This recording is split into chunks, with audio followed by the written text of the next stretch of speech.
Welcome back, guys, to another video. In this video, Ryan and I are going to be talking about the best and worst emails to send to candidates. Now, we've actually made a previous video about emails to clients, so if you haven't seen that, make sure you go back and check it out. But in this video, we want to be talking about emails. What are the right types of emails? What are the wrong types? How can you improve sending it specifically to candidates? But before we get started, I actually want to give it to you, Ryan. What are your thoughts in terms of just emailing Yeah. overall to candidates? Yeah, this is a super crucial topic within recruiting because this is how you get people excited. This is how you get them into the process, talking to clients and getting them through, the whole entire process there. So super crucial. A lot of ways you can do it really well. A lot of ways you could go wrong potentially. So excited to be here to chat with you about it and talk through some of the emails we have here today. Perfect. And just to add one more thought, guys, even though this video is very much focused on email specifically, you can kind of use the same philosophy and rubrics on messaging or cold calling or any other outreach to candidates, even though this is very kind of focused on the email realm. We're going to share with you three different examples like we've done in previous example videos. And then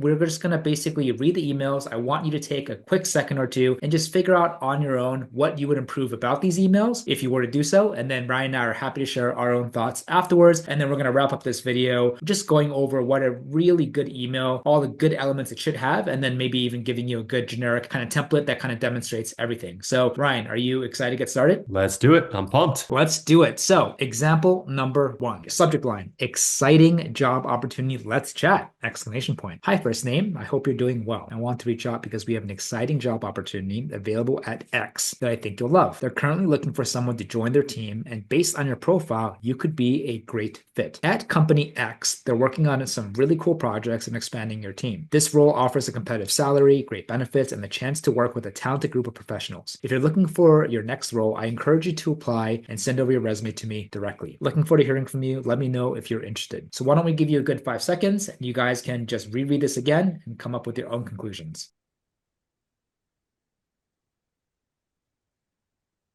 Perfect. So why don't we go ahead and get started? So I guess for me, the first thing that comes to mind is that it's just very low effort and generic. So the first thing that kind of jumps out at me, didn't even make any effort to expand on what based on your own profile is, right? So when you're reaching out to a candidate, you of course want to. Are you struggling with getting responses from clients? Are you an established recruiter who is struggling to break 6 figures and beyond? Are you looking to start recruiting part-time and you don't know how? Do you feel burned out and stuck spending hours and hours each day in manual tasks like sourcing and outreaching and feeling like you have no time to actually run and grow your business? I am absolutely happy to announce that we have launched our own recruitment, educational, and coaching program to help you on your journey. We made sure that everything I've learned in the past 10 years, the tips, the strategies that really helped me build multiple 7 figures of placements on my own desk with some of the best companies in the world will be included in there. We'll also be including things like how you can build an acquisition system that brings in clients every month to your agency hands-free, how you can maximize the probability of a positive close during negotiations, how you can automate and outsource your day-to-day operations so that you don't have to spend hours per day researching or sourcing, how you can figure out the new and modern way to scale your agency that minimizes risk and maximize your upside potential. And we've also included much more. The best thing about this is not only will you be getting amazing content, but we will also handhold you and be with you every step of the way to make sure that you are held accountable and you crush your goals. We'll also share with you our own tech stack, tools, and plugins we actually use, plus everything else we know about automation and AI to help you save time, work smarter, and not be a slave to your business. The exciting news is that we've actually rolled this out to a select few people earlier this year, and I'm excited to see them well on the way to multiple 6 figures, with some breaking $30,000 to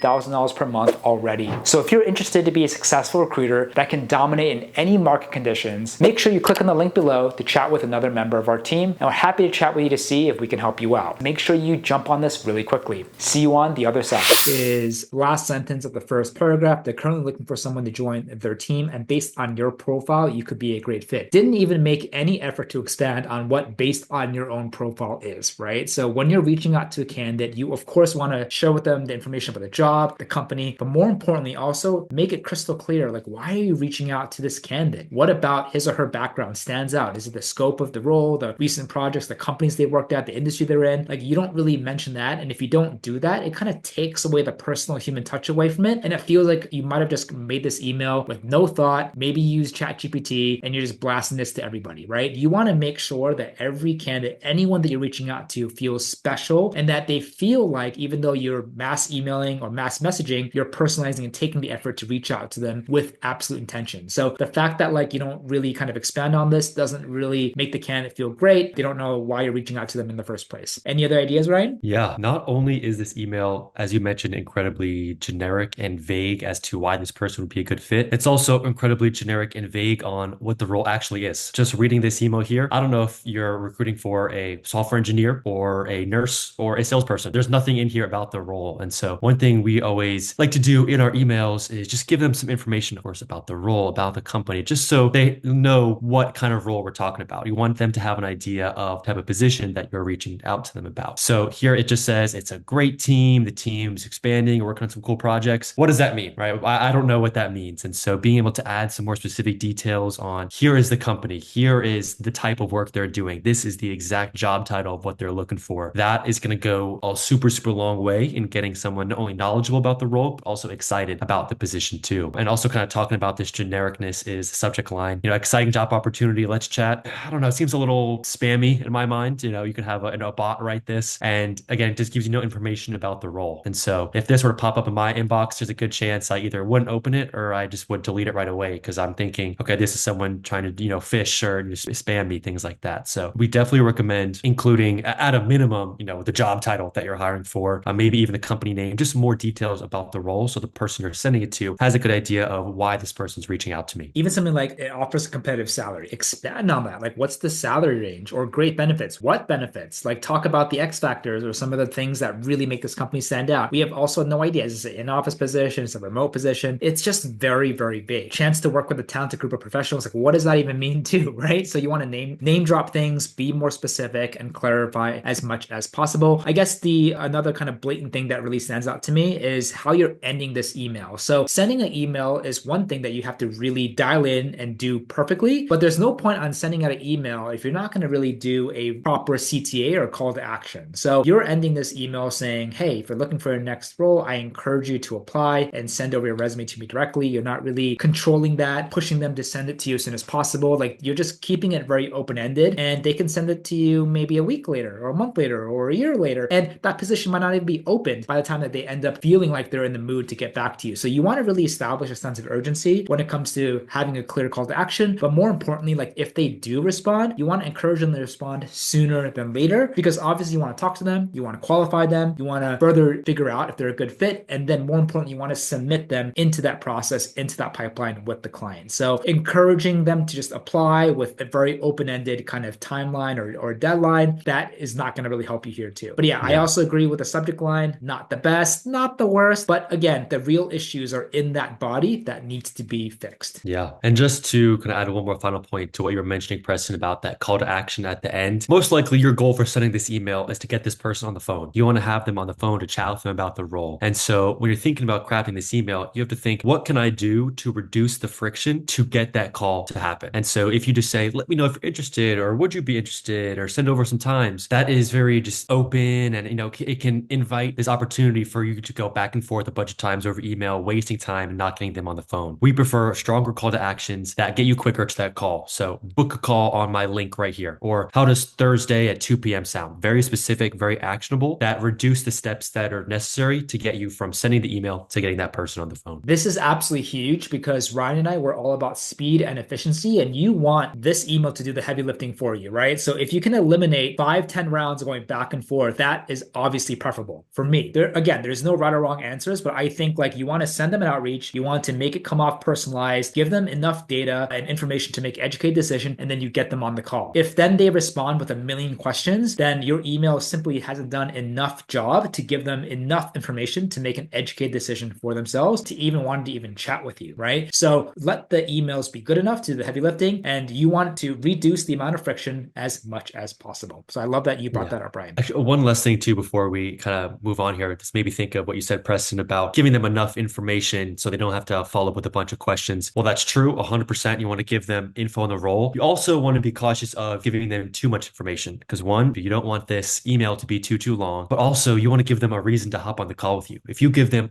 everything they would ever could think about with this role, there's no reason for them to hop on the phone. So you got to walk that fine line of giving them enough interest to, hook them in, get that interest, get them on the phone, but also don't give them too much where there's really no point in chatting with you. I love that. The fact that you're bringing this up kind of brings us to the territory of just even qualifying and just doing these qualification calls with the candidates. So if you want Ryan and I to go deeper into detail, perhaps make another video adding to the series here on the objective, the strategy, and the tactics on how to actually run proper calls, comment down below and we'd be happy to make another video for you. So without further ado, example number 2. So subject, hey, check this job out. Hey, candidate name, I'm X. I'm partnered with a cool company that has an exciting job opening and I want to give you a heads up about. I was checking out your profile and I think you'd be an awesome fit for the role. At company X, they're all about pushing boundaries, thinking outside the box, and having a lot of fun along the way. This could be a great opportunity for you to grow and make an impact. They're looking for someone who can think on their feet, bring innovative ideas to the table, and dive into the work without needing too much hand-holding. If you're the type of person who's passionate about what they do, loves new challenges, and enjoys working in a fast-paced environment, then this might be the right fit. Let me know if you're interested and we can chat more about the position. So Ryan, what are your thoughts? Yeah, so a little bit of a different vibe with this email here and definitely more casual, which part of me likes. Like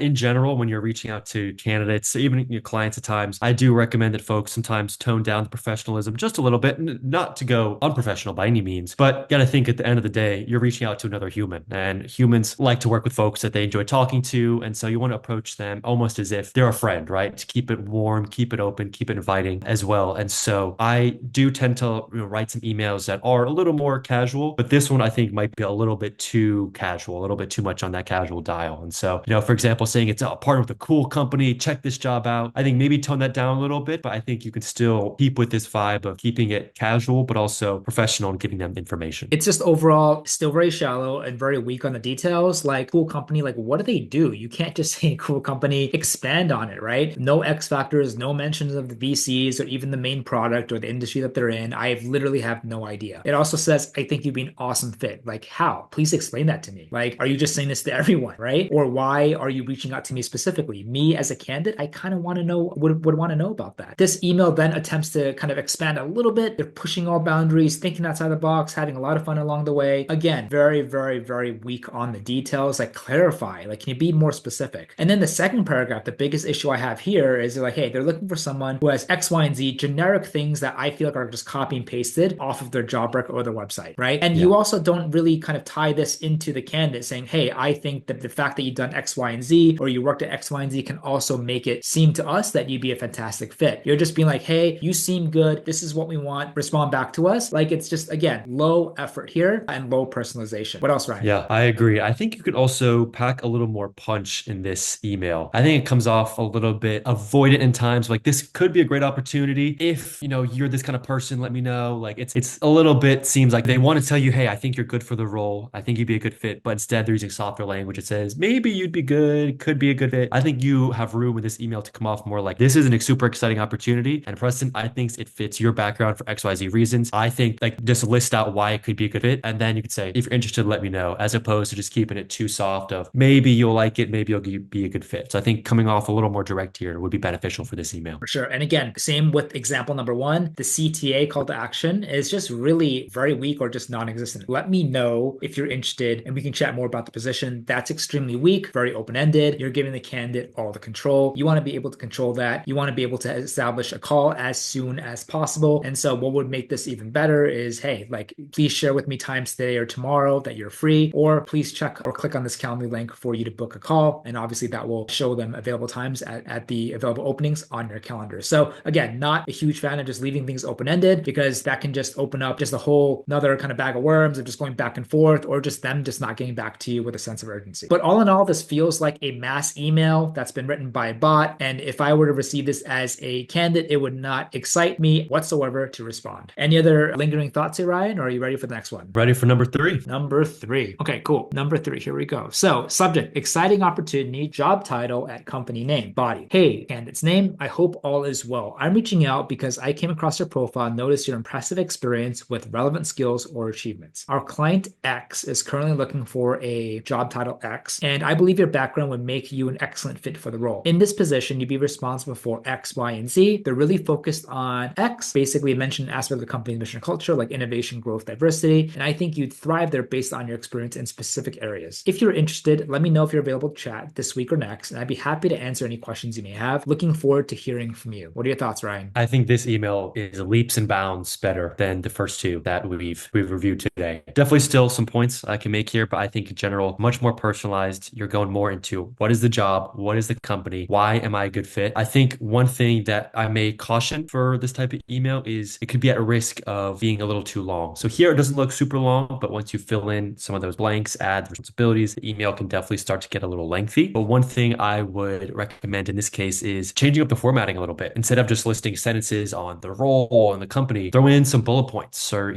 space out the paragraphs a little more, make it more easy on the eyes when you're, opening up your phone or opening up your email to read this message. So overall, much better, much more personalization, but definitely think about, is this email too long? Depending on the information that you put in there. Speaking about just time, you literally have less than 10 seconds, maybe 5 seconds, if that, to make a first impression. Can someone read this entire email in 5 seconds? Probably not, right? So I think Ryan has a valid point, but overall, this is leaps and bounds so much better than the first and the second example. I love the effort that you're giving more information about the company, the role, and the scope, but also you're tying it into personalizing it with the specific candidate's background. That's awesome. I mean, there are maybe a couple more things I would include, maybe like a salary or benefits or anything else that could also help the candidates just be a little bit more excited, or just give them just a little bit more information to respond back to you. But I think overall, like, this has, I would say, 85-90% of what an email should have. Now it's like, okay, let's work on packaging, let's work on the optics, let's work on the wordage, and can we shorten this to make it more straight to the point? Again, we talked about the CTA here. I think this is still a lot better if you're available for a quick chat this week or next. Obviously, if you can kind of chat with them sooner than later instead of punting it to next week, I would of course recommend that. But overall, like, I like the language. It's very easy to understand, and you kind of really improved the areas the first two examples were lacking. So focus on length, focus on CTA, and focus just a little bit more on personalization. And again, I think this is a fantastic, fantastic improvement and a great start. And one last thing that just came to mind when we're talking about the length of the email is I wanted to share with you guys a quick heuristic that we used when I was in sales over at Oracle when it comes to email length. And if what we always said was, if you were kind of concerned that your email might be a little too long, send an email, whatever you want to say, send it to yourself and read it on your phone. And if you can't read that entire email without scrolling on your phone, then it's too long. And so we don't want people to have to scroll through that email. So send it to yourself, check it on your phone. If you don't have to scroll to read the whole email, then you should be good to go. So not by all means, I don't, that's not a rule to live and die by, but just a good general rule of thumb to think about when you're considering, is this email too long? But the most important thing is, what does the email actually say, right? You can focus on shortening it secondarily, but I think, like, I hope you can take away from this example, this demonstrates most of the things that an effective email should have, even though it's missing still a few things here and there. Now, to wrap everything up, right? The best emails should have some of the following. So again, personalization is so, so, so key, guys. Recruitment is a relationship business, right? It's a people-to-people business. And you want people to feel like, even though they might know you're reaching out to other candidates, they kind of want to feel like you're just reaching out to them, right? It shows that love and care, and that will drastically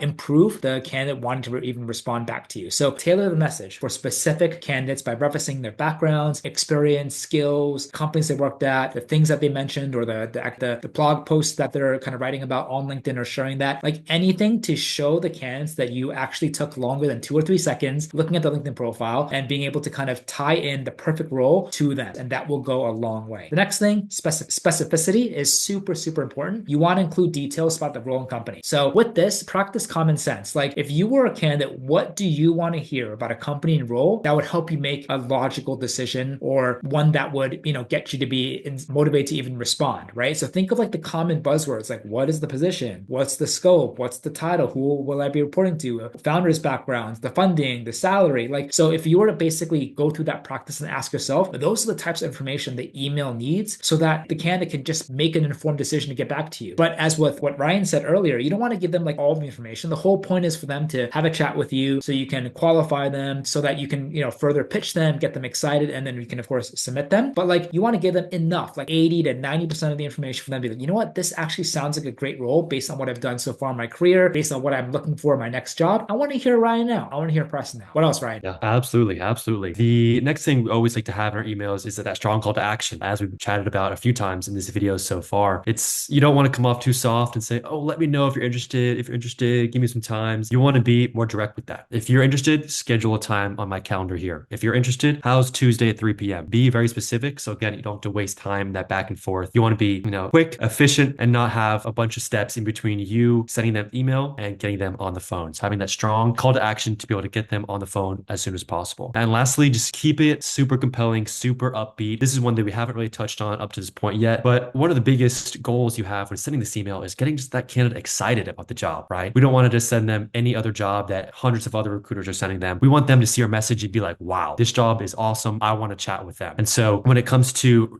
how you write the email, highlight the really exciting parts, the X factor about what sets this role apart. And even too, when you're on the phone with them, you just got to pitch the role to a point where they got to be like, oh, I have to take this position. I have to interview because this is so exciting. Sometimes I'm on these calls talking to candidates and I'm pitching them the job and I try to be upbeat and excited. And I finish a call and I'm like, wow, like that job sounds sweet. Like I want this job, and just you want to make it sound like this is just the greatest job to ever exist. But of course, don't ever, lie about a role or fluff the details, but you want to make it sound like this job is the logical next step for them in their career. So anything you can do in the email, in your outreach to get them excited, to help them see the vision of what their life could look like if they were to take this role. Companies use us, external recruiters, to find candidates, but not just to find them, to get them excited to want to chat with the companies. And as Ryan said, most of these positions and companies probably are not even going to be on the radar for these candidates. So we have to go in there as amazing sales partners, marketing partners, get people excited, but use the right mechanics, personalizing, be specific, have a call to action so we can get the candidates on the phone. We can qualify them, pitch them, even get them even more excited, and then send them to the clients so that the clients and the candidates can have a fantastic interview. So guys, I hope that this really helped to kind of wrap it up. There's 4 really important things an email should have, but unlike other previous videos, we have one more slide for you to kind of go over and tie everything nicely. So Ryan, you want to kind of go over example number 4? Absolutely.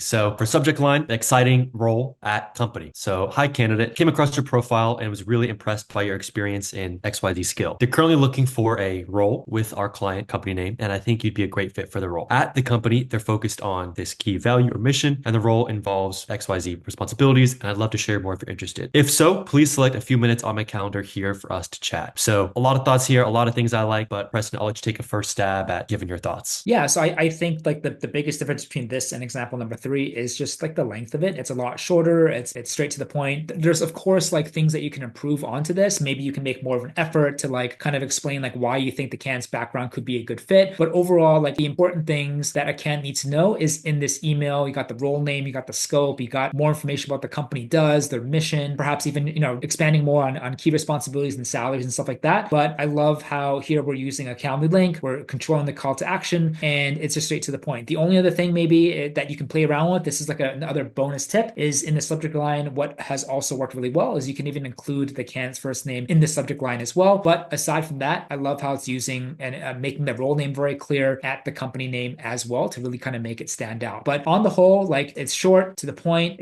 It has all that good information, and I think if I was a candidate, then there was a pretty good chance I would respond to this. Again, this is not to show you a perfect example. There is so many ways for you to improve this, but it's just another great standalone example that has most of the things that an email should need that can get the job done. But Ryan, what are your thoughts? Yeah, I agree. This checks off a lot of the boxes of having the personalization. It's concise. It includes information on the role. It says why you'd be a good fit. Strong call to action. I love it. And so I think this is a really strong email and would be really successful. I like what you mentioned about adding the first name. But another thing I wanted to highlight here as well is, don't necessarily just copy and paste this and use this for every single email. A lot of times what we find is that you got to do some trial and error. You got to test out different approaches, different email links, different ways of describing a company. And so, depending on your niche, your background, your geography, what emails work best for you might look different than the emails that work best for Preston and I, right? And so there really is no one North Star exact template. This will be perfect every single time because it will change depending on who you're reaching out to, what kind of roles and things like that. In general, we did try to highlight in this video some of the key points that will help across, whatever kind of email you send, being personalized and being concise and being specific. But at the end of the day, we do encourage you to try out different styles, try out different types of emails, try out,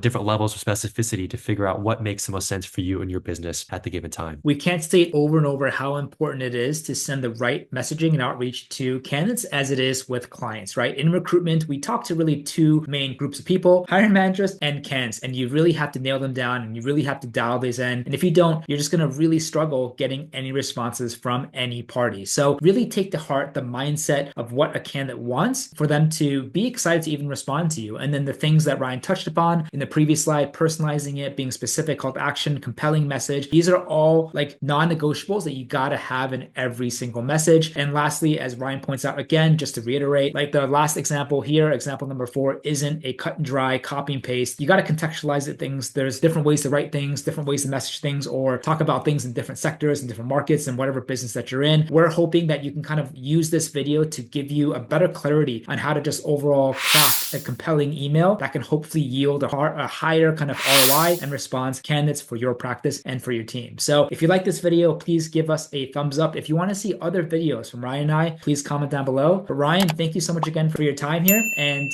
guys, thank you so much again, and looking forward to seeing you on the next one.